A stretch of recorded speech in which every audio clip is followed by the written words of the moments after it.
En sintonía temática con el desarrollo del capítulo 5, vamos a comenzar ahora el desarrollo del capítulo 9. No todo el capítulo porque es extenso. De hecho, ustedes pueden hacer de nuevo el trabajo de la estructuración de todo el capítulo a partir de las distintas escenas y los temas que se van tratando. Así como sucedió en el capítulo 5, también en el capítulo 9 tenemos una señal milagrosa y luego tenemos un discurso de Jesús a partir de un conflicto con los fariseos, siempre el conflicto acerca del sábado. Recuerden que en el capítulo 5 dijimos que Jesús, al menos desde la teología juánica, Jesús entra en conflicto con la institución del sábado para proponer un nuevo sábado, que sería el sábado escatológico, el día escatológico de la salvación. Aquí, como está elaborado el capítulo 9, estamos delante de un típico relato juánico de una señal o signo. Veamos la distribución que yo les presento acá, esta estructura. Ustedes pueden hacer la propia como en cada capítulo se ha hecho. Pero del versículo 1 al versículo 7, la narración bastante esquemática de un milagro de curación. Luego sigue el enfrentamiento dramático acerca del mismo, que en el fondo se convierte en un enfrentamiento acerca de la importancia de la persona de Jesús. Este enfrentamiento con los fariseos va del del versículo 8 al versículo 38 y acaba todo con una sentencia general del 39 al 41. Allá en el capítulo 5, se recuerdan, el verbo central era el verbo egeiro, egeirete, levántate, álzate. Decíamos que era el lenguaje de la resurrección. Aquí, aunque el esquema es idéntico al capítulo 5, la idea central va orientado a otro punto, y es la idea de la luz.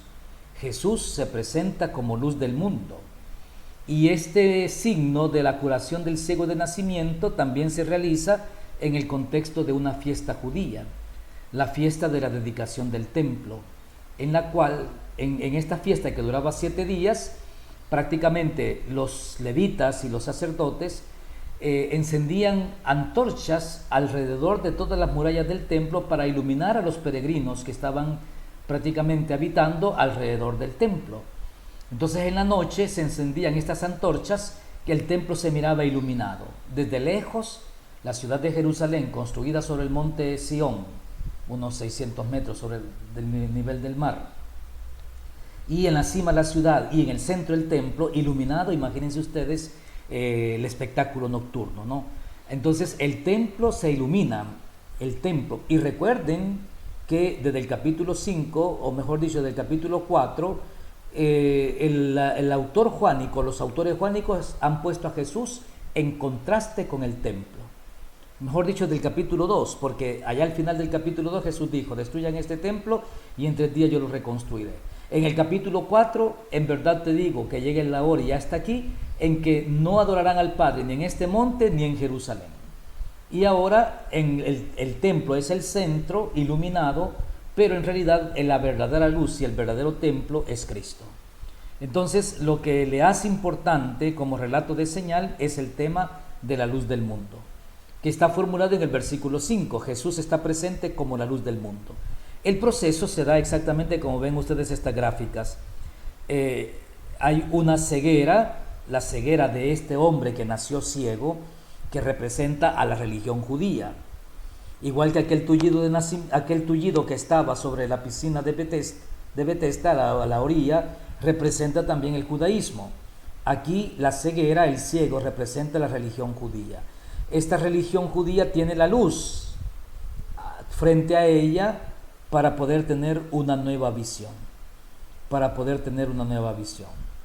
El detalle es que este hombre del capítulo 9 no es que quedó ciego a lo largo de su vida, no, él nació ciego, es ciego de nacimiento.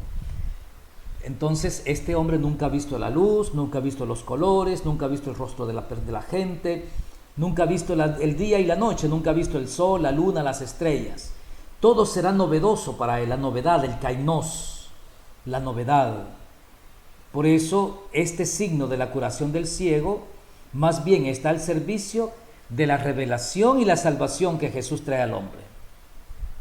Además, el propio cuadro el propio curado aparece como testigo de Cristo. De hecho, vamos a ver más adelante que este hombre curado se convierte en testigo de Cristo de manera progresiva. Primero él dice, ese hombre al que llaman Jesús hizo lodo, me puso en los ojos y ahora veo. Después, más adelante le preguntan, ¿tú qué opinas del que te abrió los ojos? Y él dice que es un profeta. Y más adelante, cuando Jesús se encuentra con él, Jesús le pregunta, ¿crees en el Hijo del Hombre? Y aquel que era ciego le contesta, Señor, ¿quién es para que yo crea en él? Soy yo el que habla contigo. Entonces el ciego lo llama Señor, Kyrios, la máxima expresión de fe, que es el tercer peldaño, la tercera grada. Primero ese hombre, segundo el profeta, tercero Kyrios, la máxima expresión de fe. Entonces el ciego se convierte en testigo de Cristo. Y a esto se le suma otro elemento, el enfrentamiento entre la comunidad judía y la comunidad cristiana en tiempos del evangelista y de todo su círculo. Se menciona por vez primera las medidas que allá por el año 90 comenzaron a tomarse por parte de los judíos en contra de los judeocristianos. Esto es la expulsión total de la sinagoga. De hecho, a este ciego lo expulsan de la sinagoga. Como decíamos en el capítulo 5, no es una cosa normal que se diera cuando Jesús aún vivía. Se da por lo menos 40 años después, 40, 50 años después de la muerte de Cristo, que las autoridades judías deciden expulsar de la sinagoga a todo aquel judío que profese la fe en Jesús. La historia de la curación de un ciego de nacimiento, en este caso, pertenece exactamente a las historias juánicas de signos, como relato milagroso. Al igual que los demás relatos, ¿verdad?, tiene sin duda una historia de tradición autónoma anterior a Juan. Recuerden, 10% de historia, 20% de historia, 80% de reflexión teológica.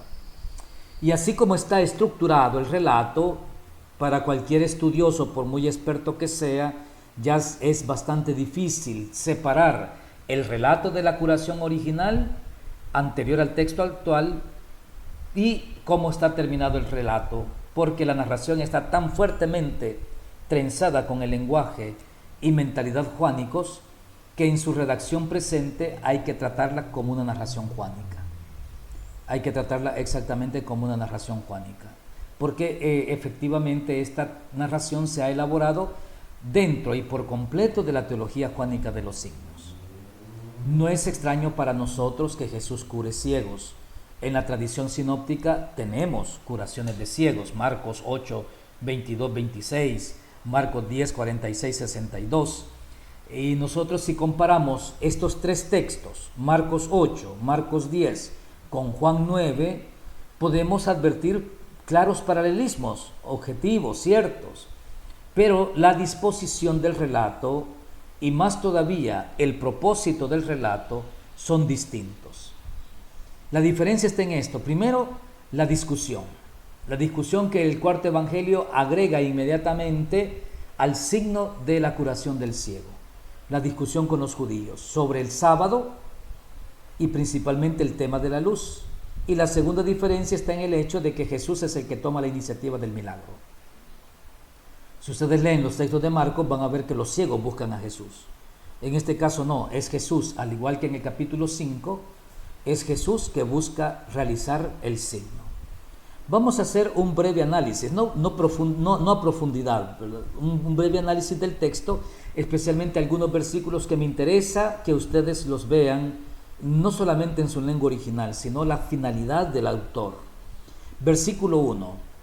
Kai paragon eiden antropon tuflon ek genetes. Tuflon, ciego, ek genetes, desde su nacimiento.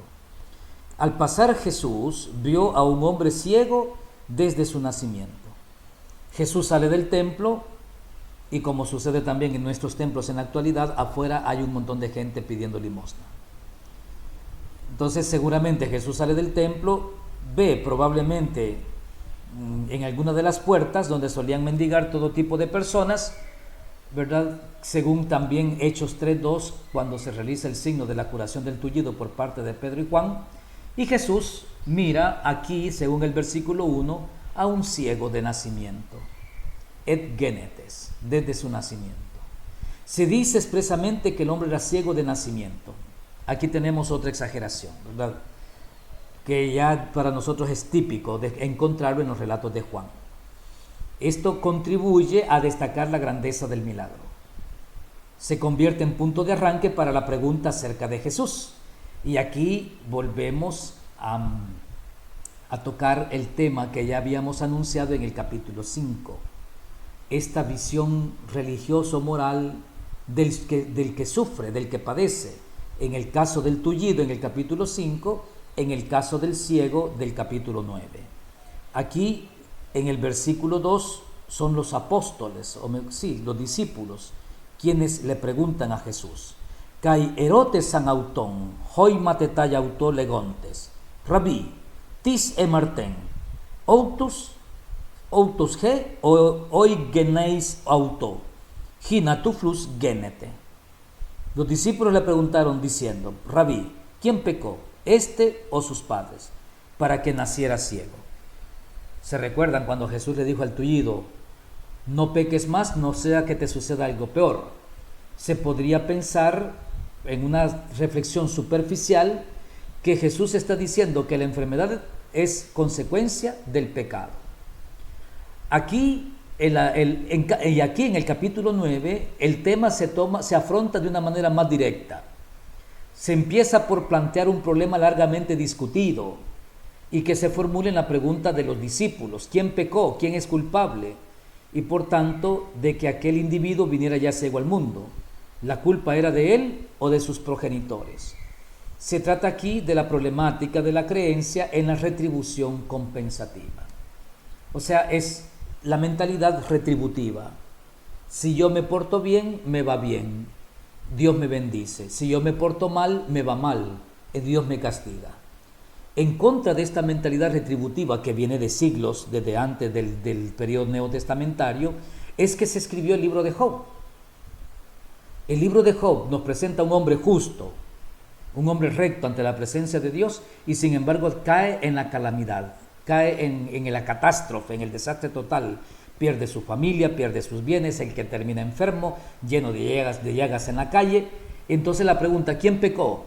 ¿Él o su familia? Pues nadie, porque esta mentalidad retributiva no va de acuerdo con el mensaje del Dios misericordioso que presenta Jesús en el Evangelio. Entonces, con este relato del capítulo 9, la teología juánica, el escritor juánico, lo que pretende es erradicar de la comunidad cristiana la mentalidad retributiva. El problema, de todos modos, tiene sus raíces en un estrato más profundo, enlazando directamente con la fe ética en Dios. La fe ética en Dios. Pero el problema de esto es que efectivamente las personas que tienen este tipo de mentalidad creen que porque se portan bien, no le hacen daño a nadie, rezan, ya tienen derecho, pretenden la salvación.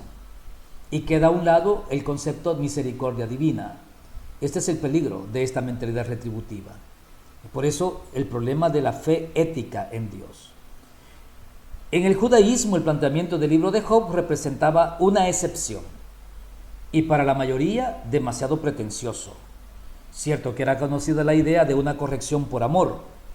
No hay corrección sin culpa, y que al padecer supone pecado. Asimismo, la idea de que un niño pueda pecar en el seno materno no era extraña a los rabinos judíos.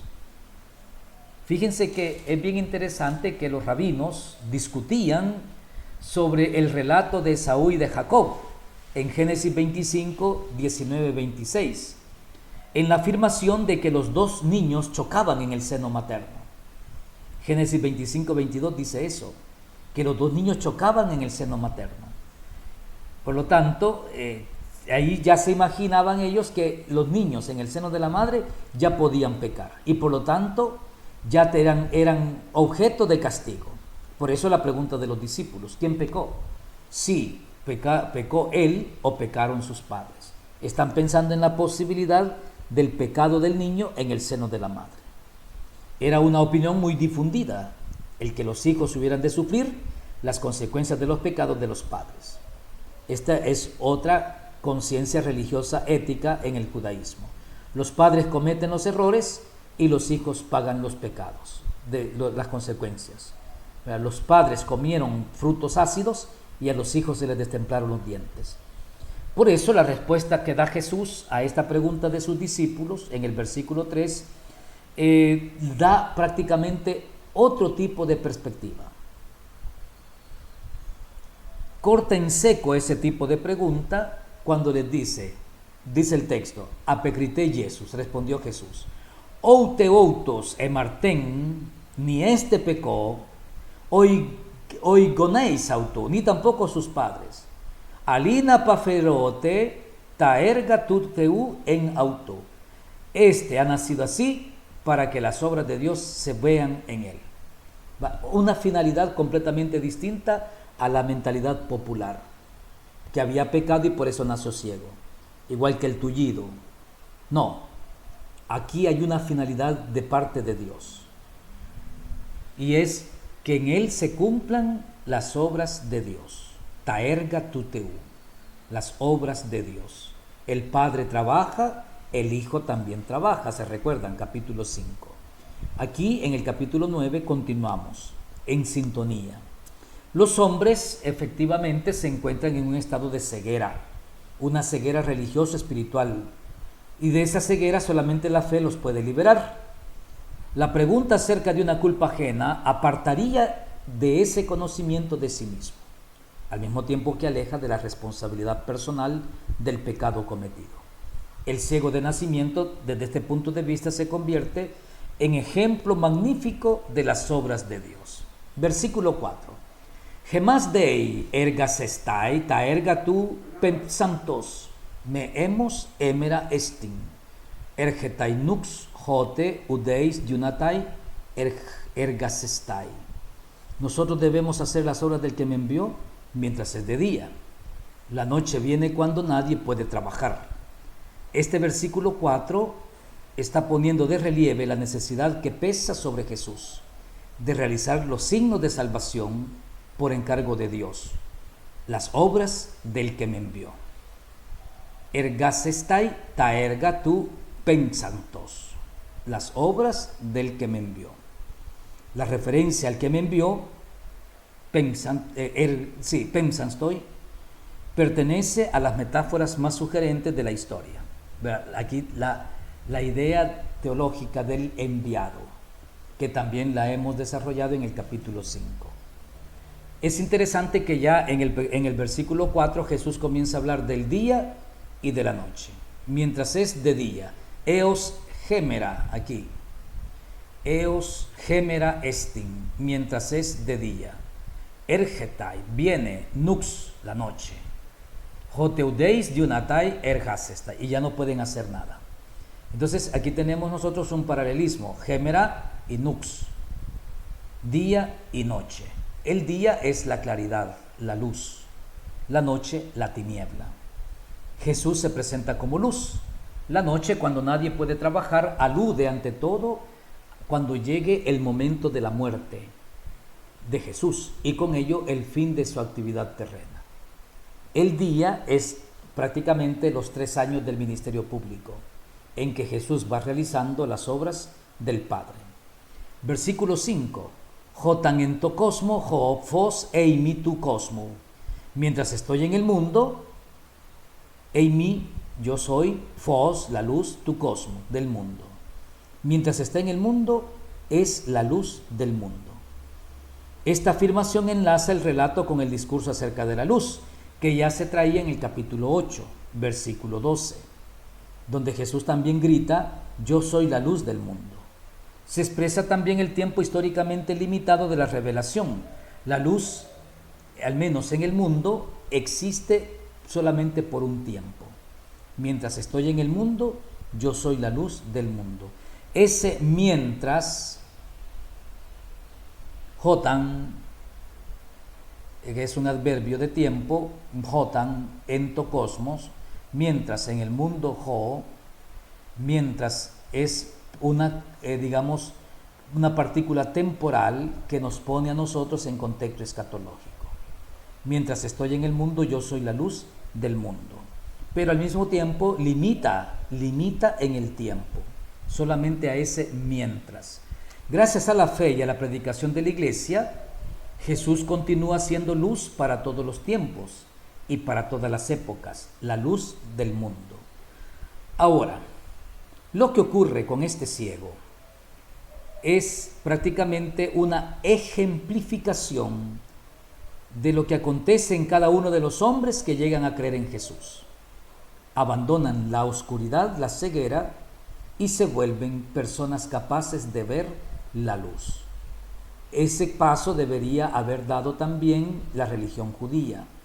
No lo hizo. Continuaron en su tiniebla, y Jesús eso se los echará en cara. Ustedes continúan en su tiniebla.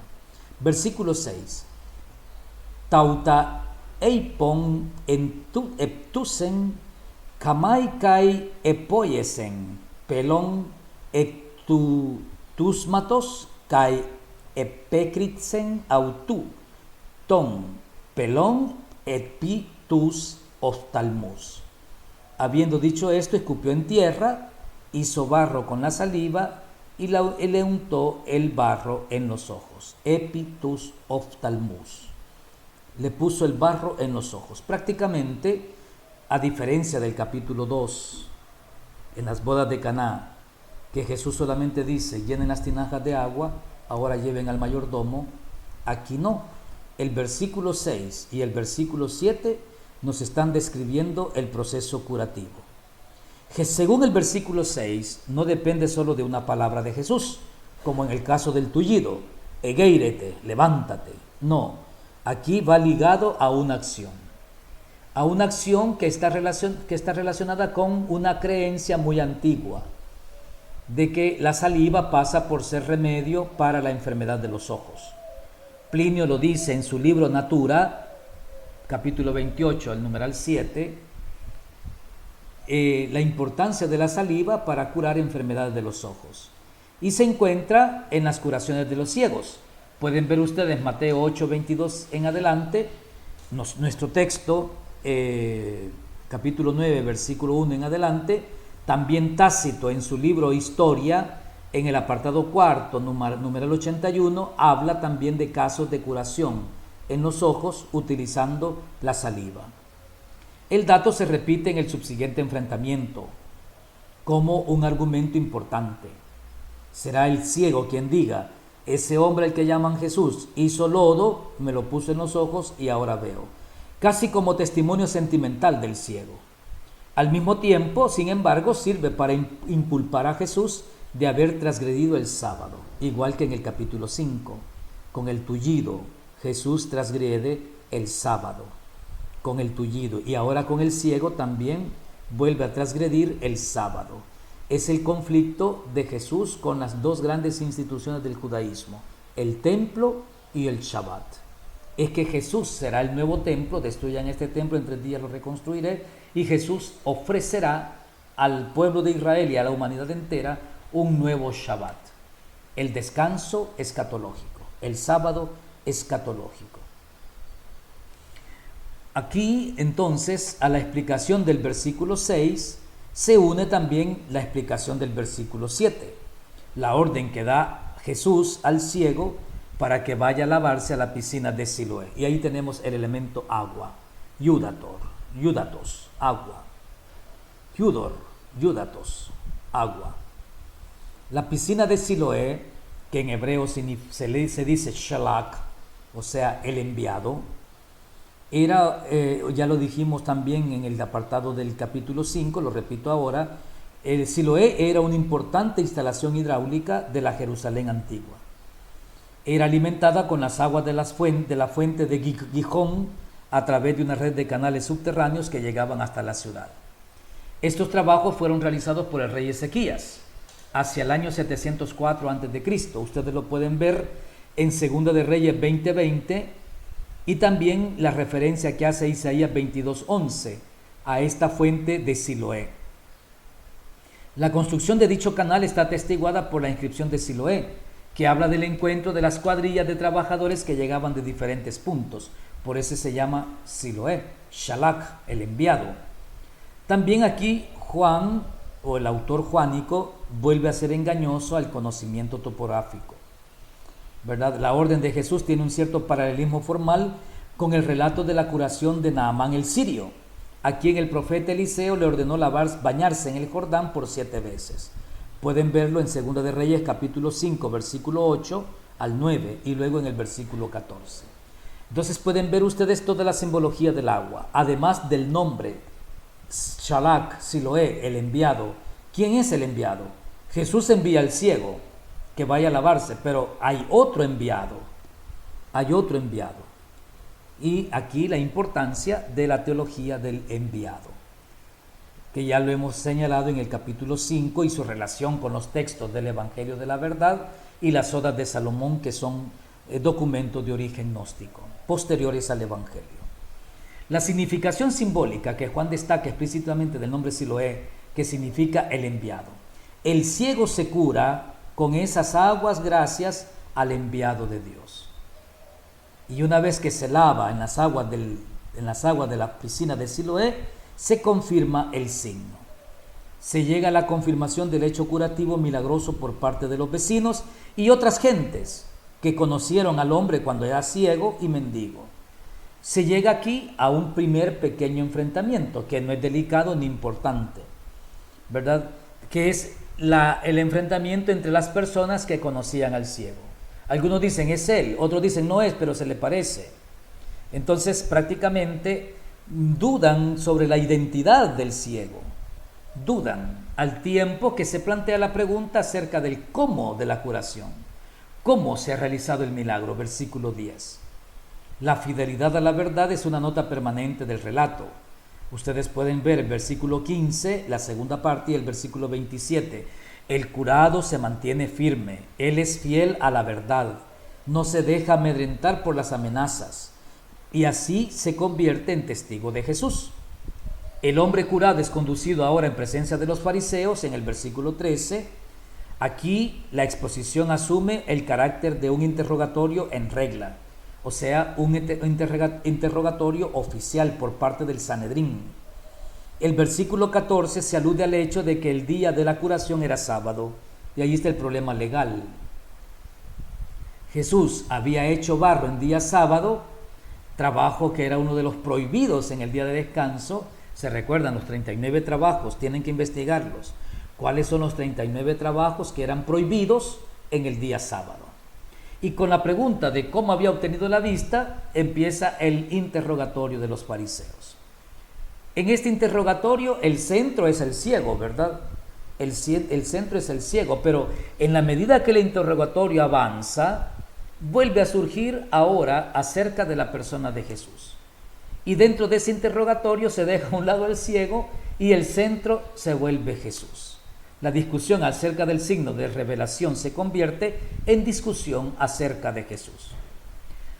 Son dos concepciones que se están enfrentando. Por un lado, este hombre no viene de Dios, o sea, hablando de Jesús, ¿verdad? Los fariseos dicen, este hombre no viene de Dios porque no respeta el sábado. Y ahí fundamentan su manera de pensar, no respeta el sábado. Ese es el primer modo de pensar. Pero luego está el otro modo de pensar que expresa el ciego o el que era ciego. ¿Cómo puede un pecador realizar señales como estas?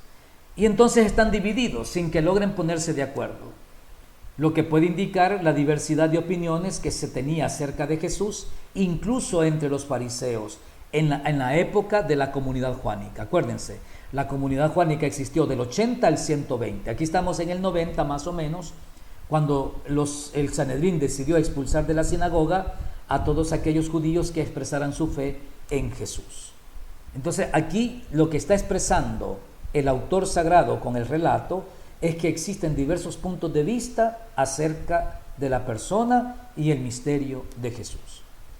Deben intentar solucionar la crisis, dejando ahora la decisión en manos del hombre curado. ¿Qué opinas tú del que te ha abierto los ojos?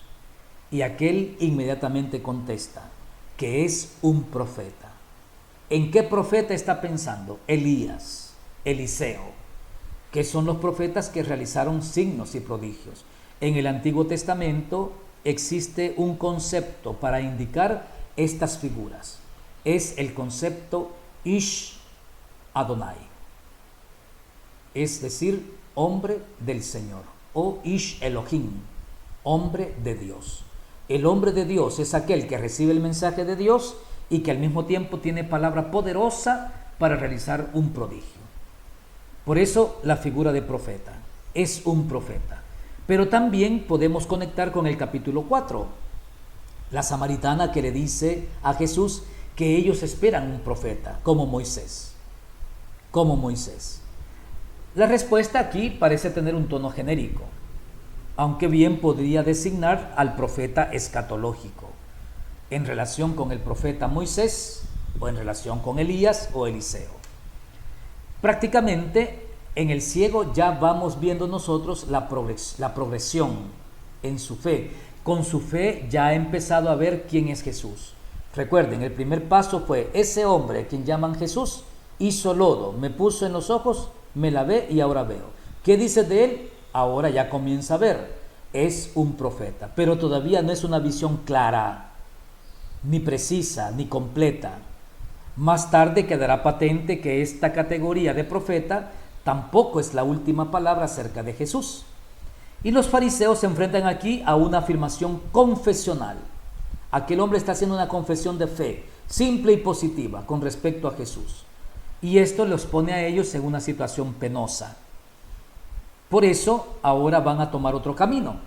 Dejan al ciego a un lado y se van a interrogar a los padres. Hacen que los padres del hombre curado intervengan en la discusión. Los padres prácticamente se van a apartar del problema y le van a decir, él ya es grande, pregúntenle a él. Los judíos, como se designan aquí a los enemigos de Jesús, no creen que el hombre curado diga la verdad, hasta tanto no interroguen a sus progenitores para saber si realmente había nacido ciego.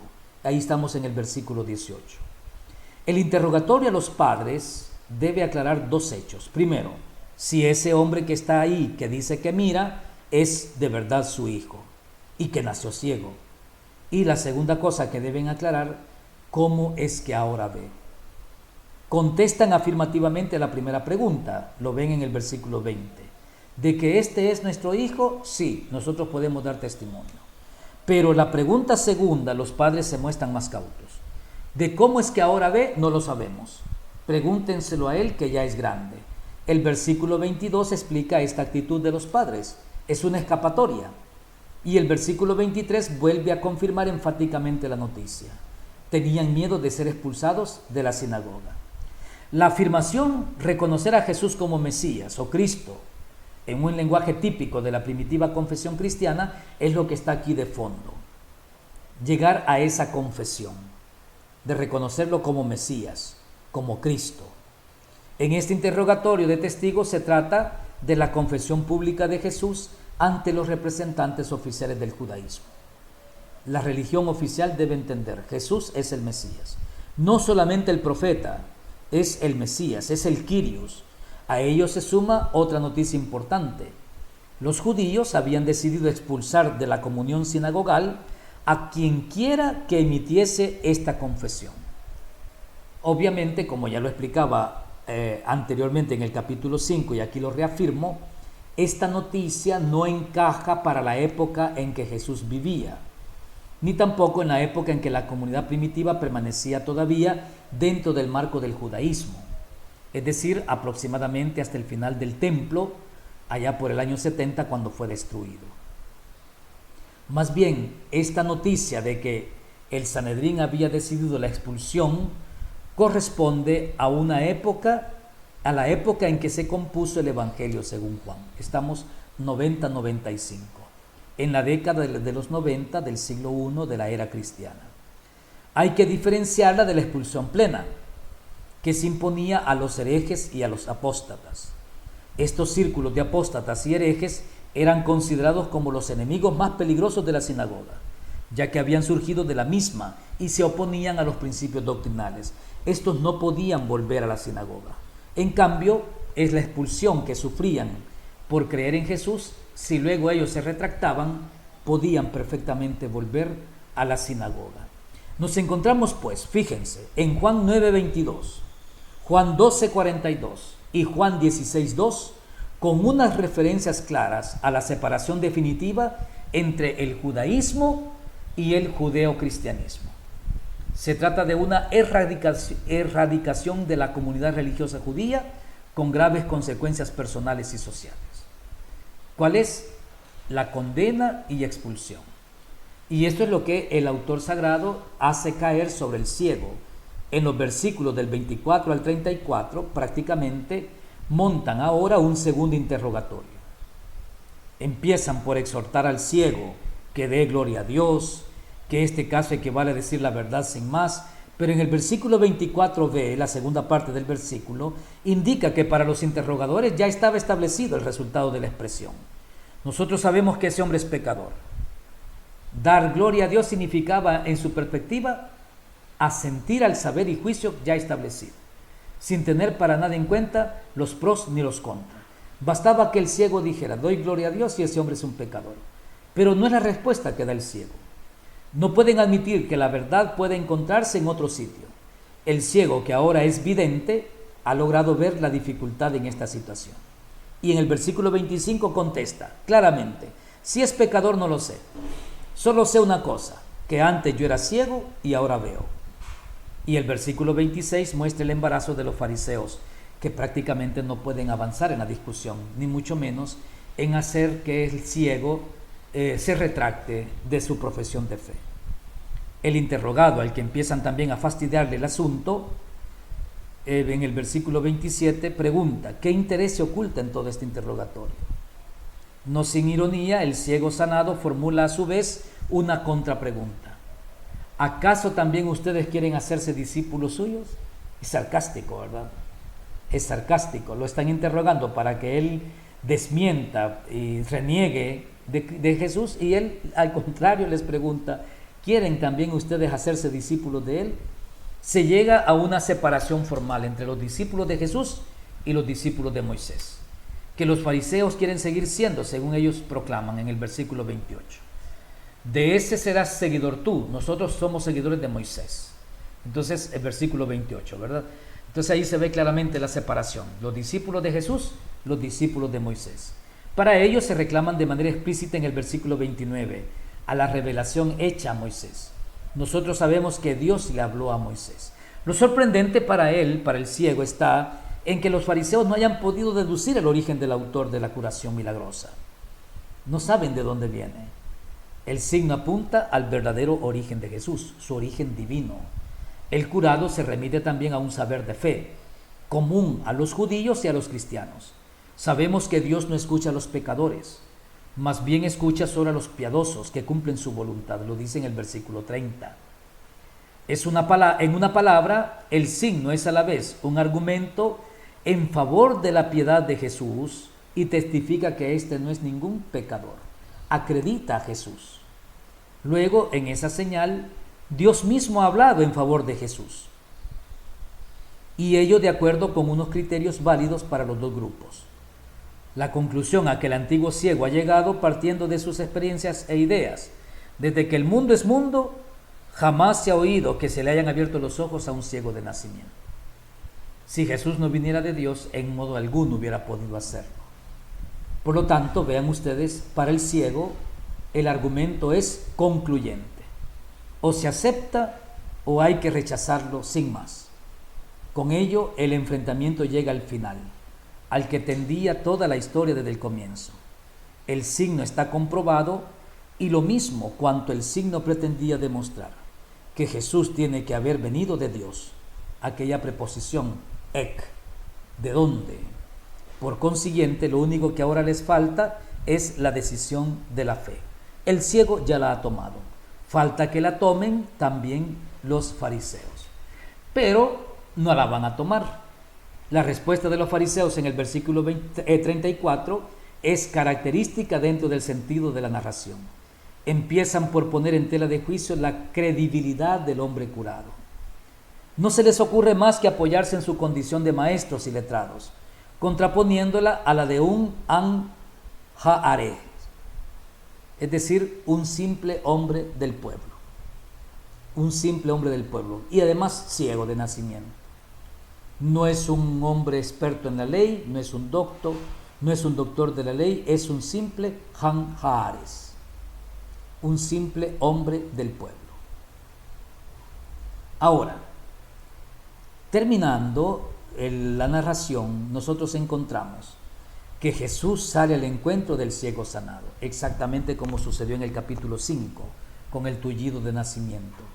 Jesús sale al encuentro del ciego sanado. Y según el versículo 35, a Jesús le han llegado rumores de que habían expulsado al ciego curado. Y entonces cuando Jesús le encuentra, le pregunta, ¿crees tú en el Hijo del Hombre? Es una formulación que supone la firme identificación cristiana entre Jesús de Nazaret y el Hijo del Hombre, como venía dada en la comunidad pospascual de la tradición judeo-cristiana. El concepto Hijo de Hombre incluye también el acontecimiento salvador de la muerte en cruz y la resurrección, o sea, la exaltación y la glorificación de Cristo.